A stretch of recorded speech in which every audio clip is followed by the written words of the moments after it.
नमस्कार मित्रांनो, अनुसूचित जाती नवबद्ध लाभार्थ्यांसाठी असलेल्या विशेष घटक योजनेतून दुधाळ गाई वाटप करण्याच्या प्रक्रियेत काटोल पंचायत समितीत मोठ्या गैरप्रकाराचा आरोप समोर आला आहे.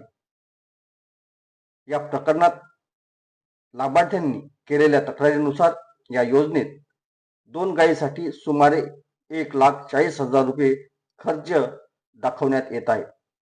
मात्र प्रत्यक्षात देण्यात येणाऱ्या गायीची बाजारातील किंमत 25,000 ते 30,000 रुपये इतकी असल्याचा दावा लाभार्थ्यांनी केला आहे. सोबतच कागदपत्रावर चांगल्या जातीच्या व जास्त दूध देणाऱ्या गायी दाखवल्या जात आहेत, परंतु प्रत्यक्षात लाभार्थ्यांना कमी दूध देणाऱ्या किंवा आजारी गायी देण्यात येत असल्याचा गंभीर आरोप करण्यात आला आहे. लाभार्थ्यांचे म्हणणे असे आहे की ही प्रक्रिया काटोल पंचायत समितीचे पशुसंवर्धन विभागाचे डॉक्टर लाडूकर यांच्या माध्यमातून राबवली जात आहे. कमी किमतीच्या गायी घेऊन कागदावर जास्त किंमत दाखवली जात आहे.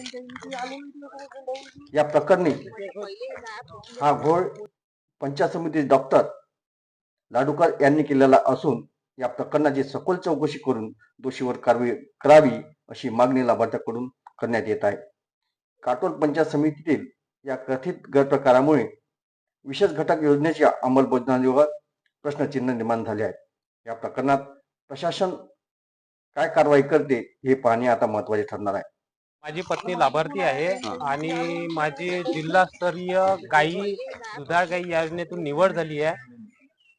पूर्ण लाभाची जी किंमत सांगण्यात आली होती ती आहे 1,40,000. त्याच्यापैकी मी 30,700 रुपये जे अनुदान आहे 25% ते आधी मला भरायला लावलं. त्यानंतर मला 70,000 रुपयाची एक गाय, अशा प्रकारे 2 दुधाळ गाई अशी एकूण 1,40,000 रुपये अशी किंमत सांगण्यात आली. आणि आता जेव्हा मला गाई घ्यायला बोलावलं तेव्हा जेव्हा मी पाहत आहोत ही गाय 25,000 ते 30,000च्या वरच्या किमतीची नाही आहे आणि 3 ते 4 लिटरच्या दूध देऊ शकत नाही. काही गाय तर अशी आहेत की जे तिने हे दिलाय, बछडा दिलाय आणि अशा गाय आम्हाला देत आहे. यामध्ये सरळ सुख शासन आणि ठेकेदार यांच्या मार्फत आमची पिळवणूक होत आहे, आर्थिक शोषण होत आहे. त्यामुळे मला हे अजिबात मान्य नाहीये. पंचायत समितीमध्ये कोणत्या डॉक्टर मार्फत तुम्हाला गाय म्हणजे देण्यात येत आहे? लाडूकर साहेब आणि ठेकेदार आहे कडू.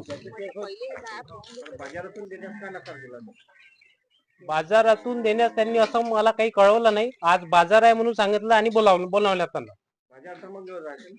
हो, ते म्हटलं मी त्यांना बाजार मंगळवार, पण आजच वाटप आहे म्हणजे तेव्हा गर्दी असते असं कारण सांगण्यात आले वेगवेगळे. गायी आहे त्या त्यांनी परस्पर बाहेरून आणलेल्या आहेत. हो, मला जेव्हा पाहत आहोत ते परस्पर बाहेरून आणले आणि फक्त एवढ्याच गायी आहे. आम्ही टोटल 22 लाभार्थी आहे. 22 लाभार्थ्यांचा जेव्हा विचार केला आपण, एका लाभार्थ्याला 2 गाय, अशा प्रकारे इथे 44 गायी असायला पाहिजे, पण इथे फक्त 5 ते 6 गायी दिसत आहेत. गायीची किंमत जवळपास 25,000 रुपये आहे. 25 ते 30,000च्या दरम्यान गायी आहे. 1,40,000 रुपये घेऊन झाले. हो, म्हणजे सरळ 80% याचा भ्रष्टाचार होत आहे. म्हणजे पशुसंवर्धन विभाग हे 80% पशुसंवर्धन विभाग आणि कॉन्ट्रॅक्टर हे दोघे मिळून सामान्य माणसाची, लाभार्थ्याची पिळवणूक, फसवणूक करत आहे. आता काय मागणी आहे?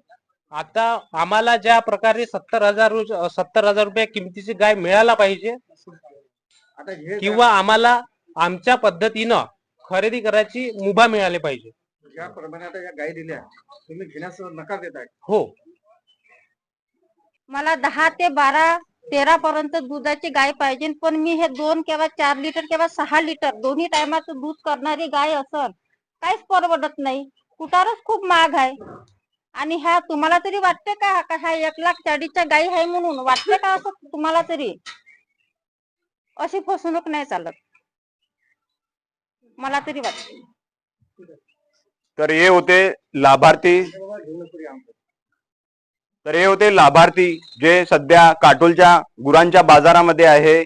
आपण दृश्यामध्ये बघू शकता 1,40,000ची जे यांना स्कीम देण्यात आलेली होती आणि त्या 35,000 ते 40,000च्या गायी दिसत आहे असं या ठिकाणी लाभार्थ्यांनी ठाम सांगितलेलं आहे.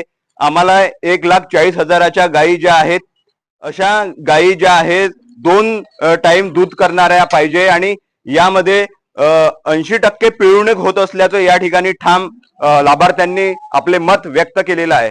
विदर्भ न्यूज तर्फे रितेश सिंगारे, काटोल.